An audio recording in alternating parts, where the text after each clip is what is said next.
Oh, I wish I could look you in your own eyes dead center and say, you can do it, because you can. Believe in you because you're unique. There have been over 10 billion people to live on the face of this earth. There's never been another you.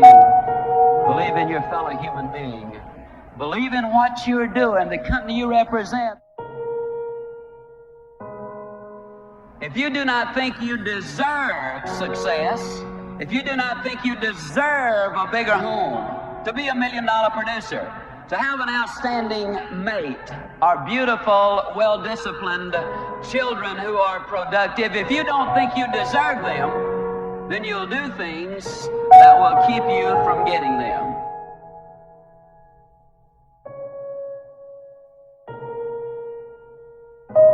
The greatest message I could ever give to you is that one simple thing.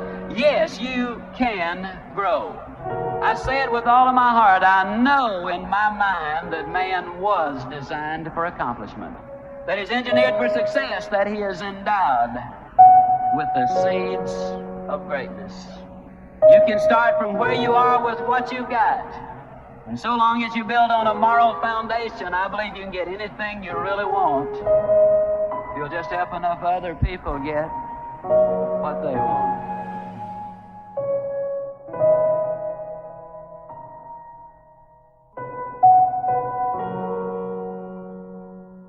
Let's look at number one. Let's sell you on the idea of having goals. Are they important? At Yale University in 1953, they did a study of the graduating seniors. They discovered that of the graduating seniors, only 3% of them had definite, predetermined, written down goals. 20 years later, they did another survey of those seniors who had graduated. They discovered that the 3% who had committed their goals to paper had accomplished more than the 97% who had not written them down. What about you personally? Have you got your goals laid out? Are you a meaningful specific, or are you a wandering generality?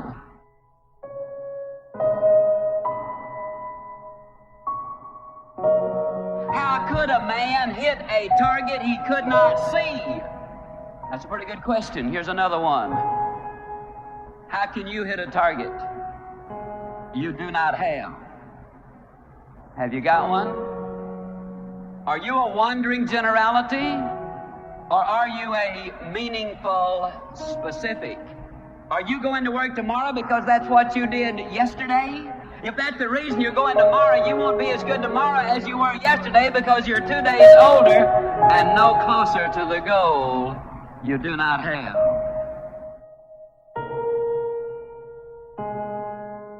He was designed for accomplishment. He's engineered for success. He's endowed with the seeds of greatness. And the greatest danger we as human beings have is when we do not do anything at all.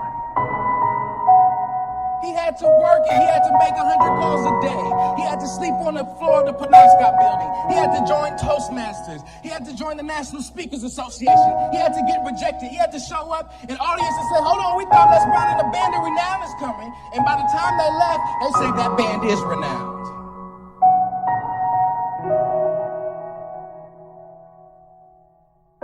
Nobody gave him a shot. Nobody gave him a chance. Nobody said, let me take you in the studio and put you in front of a green screen. It's not a question of whether or not it's possible. Conquering is part of your description. It is in your nature. The will to overcome and produce was designed to be a part of your genetic makeup. Wake up, wake up, wake up.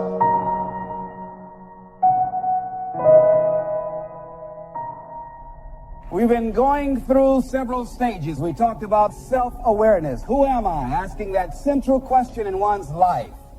Looking at your strengths and your weaknesses. Getting some evaluation, determining what it is you want out of life. Then we went to the next level of self-what? Self-approval. Approving yourself to do the things that you like to do. And going after the dreams that you like to go after. And we know when we don't approve of our dreams because of the fact that they stay up in our minds. We don't act on them. We procrastinate. We come up with a variety of excuses on why we're not going into action. And then the next level is what? Self-commitment. Going for that dream, going for those goals, deciding to do the things that are necessary to bring about the changes that we want to bring in our lives or what we want to bring in society. And then after that, we are now to this level. And this stage is what? Self-fulfillment. Because when you are involved in commitment, when you are implementing your plan of action, you're going to produce some results. You're going to have some victories that you can feel good about. And it's a time of celebration. So what happens when you hit the level of self-fulfillment? First of all, what we want to know is that self-fulfillment is unending and should be viewed in that context. Robert Schuller says it best when he says success is never ending. So that means that we never get to a level where we feel that there's nothing else for us to do, that we've achieved certain number of goals and we figure that we're through. No.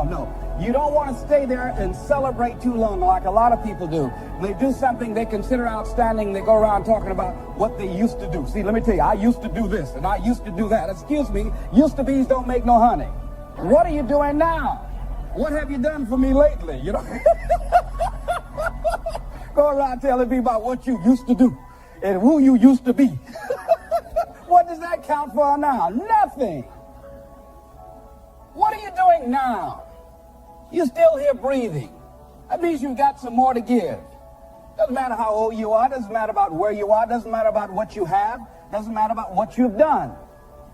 Life is about growing. It's about being productive. It's about stretching. It's about challenging yourself. So you start looking around and decide, hey, what else do I want to do? What got me here? It's a time for celebration, but also a time for reflection. What got me here? What worked? What did not work? What do I need to do to repeat so that I can get the same kind of results in other areas of my life? If the goal is to improve my health, if the goal is to improve my relationship, if the goal is to improve my income, if the goal is to improve something in society, what is it I need to do? Now, don't get confused with what you do with who you are. Don't trip. Don't go on some type of ego trip. I'm talking about how bad you are. None of us do anything by ourselves. Develop an appreciation for external support as well as good fortune, because all of those things play a role. The other thing is, don't go overboard celebrating. Now, Kipling says it best. You must meet with triumph and disaster and treat those two imposters just the same. You look at, hey, I did it. I feel good about that. Now you're moving on to the next thing. Things did not work out the way you wanted them to work out. You didn't produce the results you wanted to produce. Hey, miss that. Win some, you lose some. Next, moving right on. Don't confuse who you are with what you do. Let's go on to the next level, looking in that particular area. You return to the area of self-assessment. You start looking at yourself and evaluating yourself. Now, what are some of the elements or the characteristics or the qualities of people who are fulfilled, who live a life of fulfillment? What are some of the things we can look at about them? I think, number one, make your mind fertile ground for the seeds of opportunity. I think if you want to experience a sense of fulfillment, you've got to have an open mind so that ideas can come in there and take root and grow. So part of beginning to have fertile ground, you got to break that ground up. You got to break up that hard crust. Because if you don't, seeds will fall there and the wind can blow them away, the winds of doubt. When you're set in your mind and you refuse to grow and you're not open to new ideas, new methods, new ways of doing things, if your mind is already fixed, you become stagnant. You can't grow. You can't have a sense of fulfillment. You become extremely cynical and negative about everything. You know it all. So you want to begin to look at life and have a sense of curiosity, not know it all. You want to keep learning, keep growing. Realize that we had a theme. You never find out how much you know until you find out how little you know. There are some people you can't tell anything.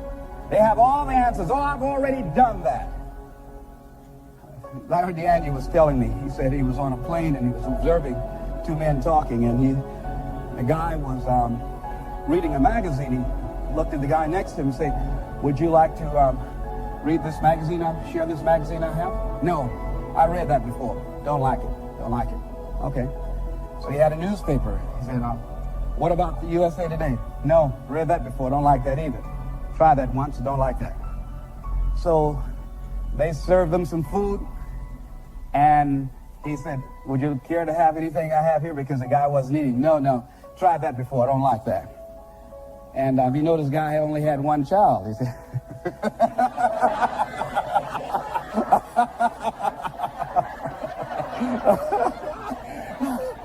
what Larry was trying to say is that a lot of people go through life prejudging things. How many of you don't like buttermilk? Raise your hands, please. How many of you raise your hands and never taste buttermilk, please? And I'm one of them. I just don't like the way it looks, all right? I might be missing out on something, all right? So many of us count ourselves out of things prematurely. You don't know what the possibilities are up in there.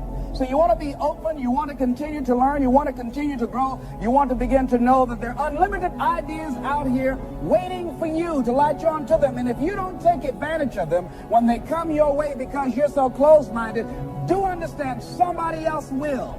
And we've all had ideas that we did not act on and looked around and somebody else had the idea and go on with it. So be open and receptive. Next thing, in order to live a fulfilling life, become involved in life. Live your fantasy. Most people go through life not living their fantasy, sitting up in the bleachers, looking out on the field, looking out into the arena, wishing that they were down there, just fantasizing, seeing themselves running with the ball. I used to do that. I used to always see myself at a basketball game, 1 second to go, Les Brown comes down court, he looks to his right, looks to his left. He's the only one that can do it.